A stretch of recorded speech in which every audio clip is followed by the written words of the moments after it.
Hi everyone, this is Samir and this is my video on reinforcement. So what is reinforcement? Reinforcement is the social cognitive theory that states that rewarding a certain behavior will increase the likelihood of a person or group of people repeating that behavior. We see this everywhere in our day-to-day lives. For example, a parent might reward a child eating all of their vegetables with a new toy, and that should increase the likelihood of that behavior. This is a form of operant conditioning which can either be positive or negative. A negative example might be a parent grounding their child for not doing their chores. One of the most famous instances of reinforcement is B.F. Skinner in 1948 with the Skinner box. A rat would enter the Skinner box, which would contain a lever, which when pressed would release food into the box. This would prompt the rat to press the lever more often and get more food. This behavior or action of pressing the lever was associated with the reward of getting the food, ergo positive reinforcement. Another more contemporary example of reinforcement is Alan Kasdan in 1982 with the Kasdan method. This successful parenting technique states that parents should reward their children for good behavior, i.e., positive reinforcement. But instead of negative reinforcement, Kasdan says that negative behavior should just be ignored.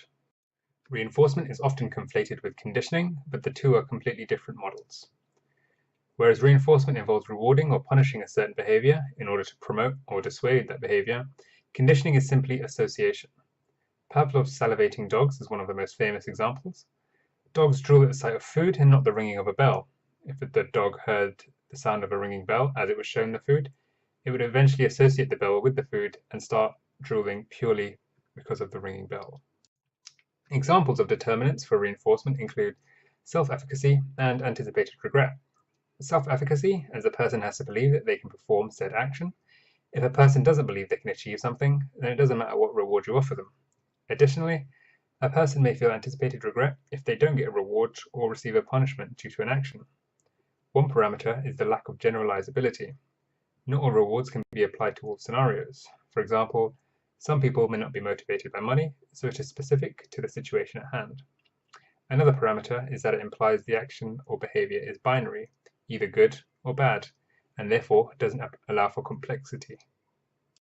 An example of reinforcement in a public health setting is a study conducted by Donatel et al. In 2000, which involved offering pregnant smokers cash incentives to quit smoking.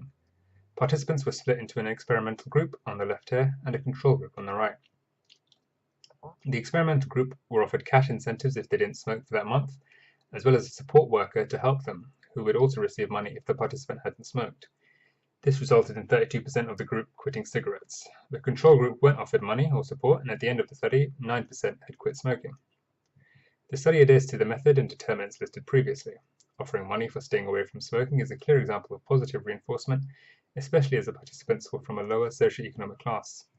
And the determinant of self-efficacy is evident. The participants have to believe that giving up smoking is realistic. To summarize, reinforcement is rewarding or punishing a certain behavior to increase or decrease the likelihood of that behavior. It is not used exclusively. In the example we saw, it was used in tandem with the support group, and parameters include simplistic, often binary behavior choices, and the specificity of rewards or punishments to a specific target group. Thank you for watching.